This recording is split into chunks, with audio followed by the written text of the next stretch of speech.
ये आकाशवाणी रायपुर है। छत्तीसगढ़ी समाचार बुलेटिन के संग किरण वर्मा के जय जोहार। अब सुनाओ आज के प्रमुख समाचार।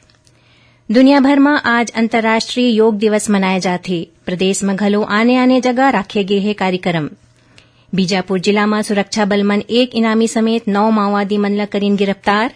और भारतीय प्रशासनिक सेवा के सेवानिवृत्त अधिकारी अजय सिंह ला छत्तीसगढ़ राज्य के नवा राज्य निर्वाचन आयुक्त बनाए गए हैं। अब समाचार विस्तार ले। दुनिया भर में आज अंतर्राष्ट्रीय योग दिवस मनाए जाथे।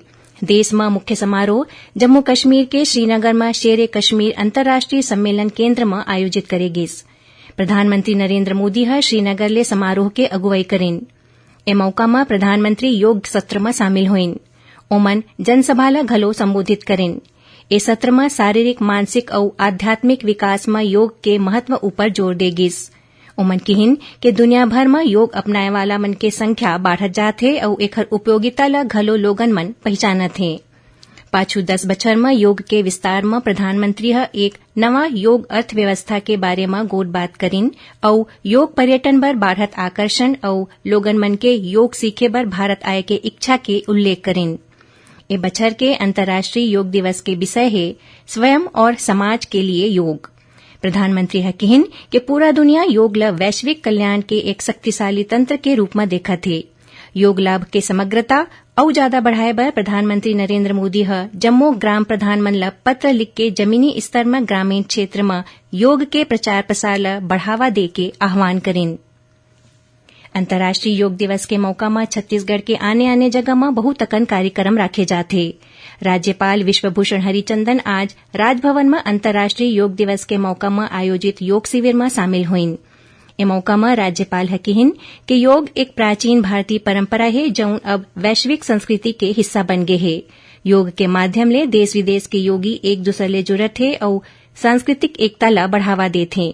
कार्यक्रम में योग आयोग ले आए प्रशिक्षक मन के मार्गदर्शन में राजभवन के जम्मो अधिकारी और कर्मचारी मन योगाभ्यास करेन। उन्हें मुख्यमंत्री विष्णुदेव साय आज 10वां अंतर्राष्ट्रीय योग दिवस के मौका में राजधानी रायपुर के साइंस कॉलेज मैदान में राखे गए सामूहिक योगाभ्यास कार्यक्रम में शामिल हुईन। यहां उमन 1000 के संख्या में आए लोगन मन संग सामूहिक योग करीन और स्वस्थ जीवन शैली पर नियमित योगाभ्यास करे के संदेश लोगन मन ला दिन। अंतर्राष्ट्रीय योग दिवस के मौका में आज कोरबा जिला के सीएसईबी मैदान में राखे गए योगाभ्यास कार्यक्रम में उप मुख्यमंत्री अरुण साव शामिल हुईन। श्री साव के संग कटघोरा विधायक प्रेमचंद पटेल ह घलो योग करेन। उन्हें दुर्ग के रविशंकर स्टेडियम में राखे गए योगाभ्यास कार्यक्रम में मुख्य अतिथि के रूप में उप मुख्यमंत्री विजय शर्मा शामिल हुईन। श्री शर्मा के संग विधायक गजेंद्र यादव ह घलो योगाभ्यास करेन। उन्हें जगदलपुर शहर के इंदिरा प्रियदर्शनी स्टेडियम में भाजपा के प्रदेश अध्यक्ष और जगदलपुर विधायक किरण सिंह देव मुख्य अतिथि के रूप में मौजूद रहीन और शहरवासी मन संग योगाभ्यास करेन। इति छत्तीसगढ़ विधानसभा परिसर स्थित सेंट्रल हॉल में विधानसभा सचिव दिनेश शर्मा के अगुवाई में छत्तीसगढ़ विधानसभा के अधिकारी और कर्मचारी मन योगाभ्यास करेन। सचिवालय में ये योगाभ्यास मृत्युंजय योग समूह के योग गुरु आशी कश्यप और सीमा टंडन के मार्गदर्शन में संपन्न हुईस। छत्तीसगढ़ी समाचार बुलेटिन आप मन आकाशवाणी रायपुर ले सुनत हो। छत्तीसगढ़ के खबर ले है आपकी वास्ता और खबर के विश्वसनीयता ले है हमार वास्ता। आकाशवाणी समाचार रायपुर के प्रादेशिक समाचार बुलेटिन के संगे संग हमार समसामयिक कार्यक्रम आप रेडियो के संग अपन मोबाइल में घलो सुन सकत हो। आकाशवाणी समाचार फेसबुक, ट्विटर और यूट्यूब में घलो हावय। हमार फेसबुक पेज हरे Chhattisgarh news on AIR, Twitter handle CGAIR news और हमार यूट्यूब चैनल हरे छत्तीसगढ़ AIR न्यूज। तो अब रेडियो के संगे संग आपके मोबाइल के माध्यम ले हम आप तक पहुंचत हन। छत्तीसगढ़ के हर खबर पर सुनत रहो आकाशवाणी समाचार। अब आगू बढ़बो बाँचे समाचार कोती। बीजापुर जिला में सुरक्षा बल मन एक इनामी समेत 9 माओवादी मन ला गिरफ्तार करेन। बताया जाते है कि माओवादी मन की गिरफ्तारी बासागुड़ा, उसूर और तर्रेम क्षेत्र में अलग अलग कार्रवाई के दौरान करे गए है। इमाले एक माओवादी ऊपर 1 लाख रुपया के इनाम घोषित रहीस। गिरफ्तार इनामी माओवादी ला उसूर LOS के सदस्य बताए जाते। ए माओवादी मन ऊपर पुलिस पार्टी ऊपर फायरिंग, IED लगाए, रोड काटे और पंपलेट लगाए जैसे आने घटना में शामिल रहे के आरोप है। भारतीय प्रशासनिक सेवा के सेवानिवृत्त अधिकारी अजय सिंहला छत्तीसगढ़ राज्य निर्वाचन आयोग के नवा राज्य निर्वाचन आयुक्त नियुक्त करे गए हैं। श्री सिंह 1983 बैच के आईएएस अधिकारी रह चुके हैं। इस संबंध में मुख्य सचिव अमिताभ जैन आदेश जारी कर दे है। राज्य सरकार आज भारतीय प्रशासनिक सेवा के 3 अधिकारी मन के नवा पद स्थापना करे है। इस संबंध में सामान्य प्रशासन विभाग आदेश जारी कर दे है। जारी आदेश के अनुसार वाणिज्यिक कर जीएसटी आयुक्त और प्रधानमंत्री आवास योजना ग्रामीण के संचालक रजत बंसल मनरेगा आयुक्त के अतिरिक्त प्रभार दे गए हैं।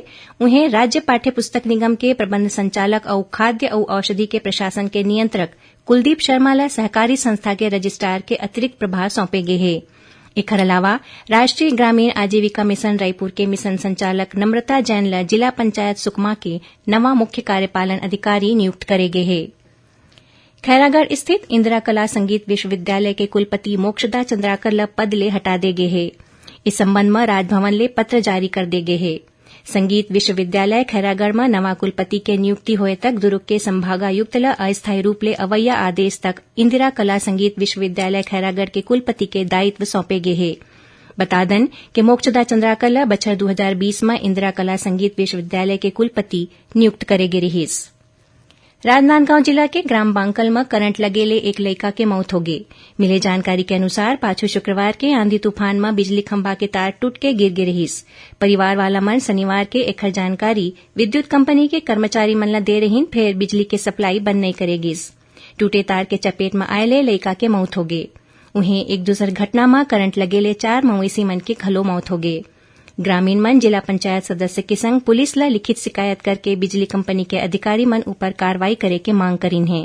उती जांजगीर चांपा जिला के शिवरी नारायण में घलो करंट के चपेट में आयले 5 मवेशी मन के मौत हो गए।